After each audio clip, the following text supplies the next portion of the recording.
Hey, over here. Now that I have your attention, welcome to the history of animation. In 1900, The Enchanted Drawing was the first ever film to use stop camera tricks.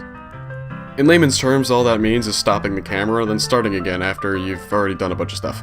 In an animator's case, all that would be was just be drawing the next frame. This is not technically considered animation, but what is? Dictionary.com defines it as a dynamic visual... Okay, whatever, you don't care about this. Basically, all it is just a bunch of static images placed in order to create the illusion of motion. The easiest way to understand keyframing is each frame is its own page in a flipbook. This is a great place to jump into 1908's Phantasmagoria, which historians believe to be the first ever animated cartoon. This is where keyframing was developed. All keyframing is basically drawing this frame, and everything in between. And this can only get more and more complicated, as seen in Disney's Sword in the Stone. Even as cool as it was, Phantasmagoria lacked audio. Given the technology at the time, it was very hard to record and store audio, usually opting to do text instead. Audio was added much later, debuting in 1927's The Jazz Singer. Cartoons got its chance 1 year later in Steamboat Willie, made by Disney. Now let's take it back to the past, specifically 1914, with Gertie the Dinosaur. Gertie the Dinosaur featured a lovely little dino with a funny face, and he didn't do much other than make a mess and annoy a mammoth.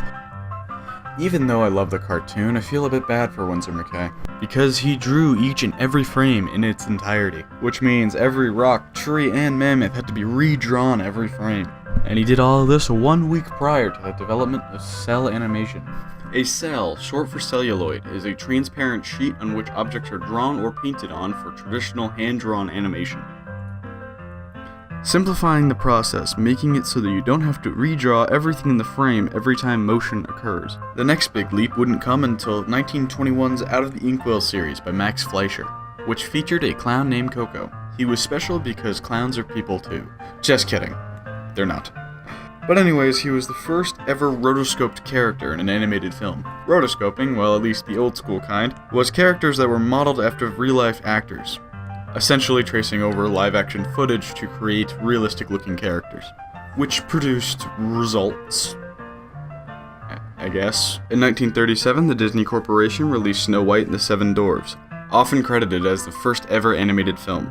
It was actually the 8th, but it does get a gold star for being the first fully hand-drawn from beginning to end. Alright, thanks for watching. This is the first 40 years of the history of animation.